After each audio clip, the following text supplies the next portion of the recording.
Hi everyone, I'm Peter Barron, and I am at Dunn School, which is in Los Olivos, California, and I'm with the Associate Director of Admission, Christy Davidge. She's going to take me on a tour. So thank you. I'm looking forward to learning more about campus. Well, thanks for coming here. All right, so we've come outside of, looks like the science building, right? Yeah. Yep. You know, when you're talking to parents about the academic overview of the school, you know, what should they know? Like, what kind of things do you typically share with them as they're thinking about Dunn School? Yeah. You know, one thing is really important is the small class sizes for all of our classes. The average class size is about 12 to 14 students, so they really get a lot of individual attention. Students are working on their projects really hands-on. They're really getting into what they're learning. So if they're in the science class, they're doing lab reports, they're dissecting, they're getting into what they're doing a lot. You know, in the math classes, they're getting a lot of individual one-on-one attention with their teachers because there is such a small class size. In the humanities, all of our students take an English and a history class, but those teachers really work together, collaborating on projects and research papers, so they're really developing the students' writing skills and critical reading skills. The junior year, the students do something called the JERP, the Junior Research Project, and they work on that in both their English and history classes, getting support and critiques from both their history and English teachers.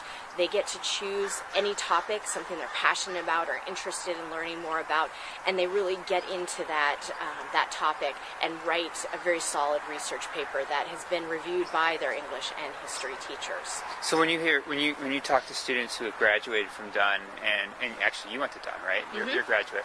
What was it about the Dunn experience that really prepared them for their time in college? And what kind of reactions do you get? I mean, do they talk about that? I think one big thing that stood out for me, and I've heard other graduates talk about, is that confidence to be able to go and talk to your teachers, and when you have questions, right, advocating for yourself, you know, or just being able to go and talk to them on your own, you know, and not being afraid to approach them in a way, because they're there to help you, and that's what our faculty are here at Dunn School, really wanting to support the students, see them be successful. And so if you can advocate for yourself and approach the teachers in a way that can make you successful, that's something that's really important for our students. Okay, so we're outside of the barn right now, and there's kind of an interesting backstory behind it, as well as, you know, what you use it for today. So I'd love to hear more about it. Okay, yeah, the barn is one of the oldest buildings on Dunn School campus. It was originally a working barn at one point.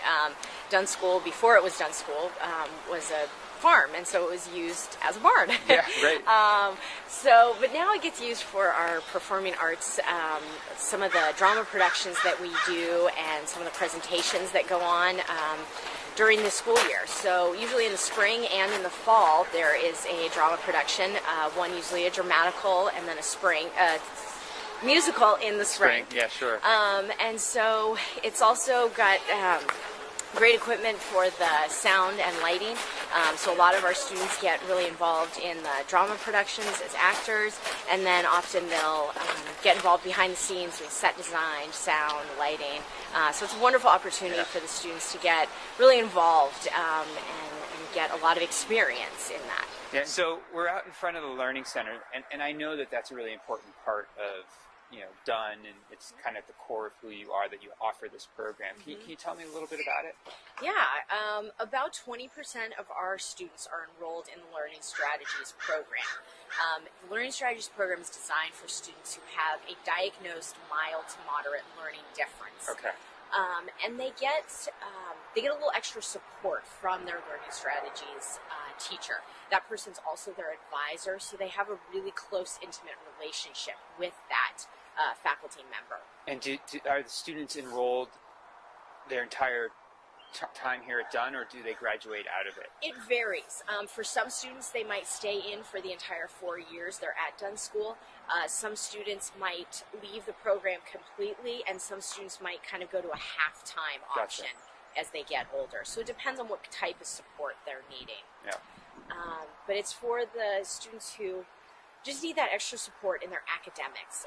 They really focus on things like time management, organizational skills, study skills.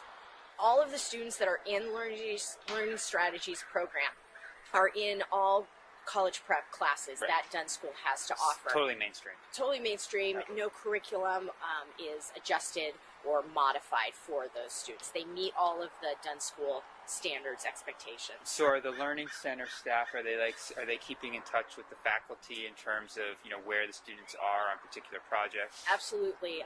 The faculty are expected to write comments weekly to the Learning Strategies teacher about each student in their class.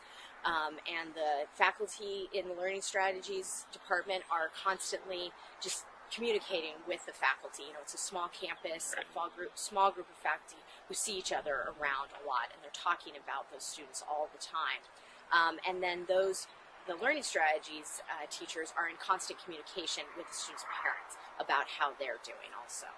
Okay, so we've come down to the soccer field, and it's a good opportunity to talk about athletics at Dunn. Right. What kind of opportunities are there for kids? Really a lot of opportunities in the athletics. We have afternoon activities every afternoon from 4 till 5:30 for all of our students that they participate in. In athletics, we have everything: boys and girls soccer, boys and girls volleyball, basketball, lacrosse, tennis, the whole slew of them. We also have some activities that students participate in for community service. We have a surf club. We have Where do they surf? They go down to Santa Barbara. Okay. Yeah, so about a half-hour drive. Yeah, not too far. Yeah. We have a rock climbing and mountain biking team, so they actually will go into our gym where we have a climbing wall and work in there, then go out to local areas, and they also go mountain biking, and they've built a really great mountain biking track too right here on campus. They use that, and they'll go out to ride bikes in the local areas.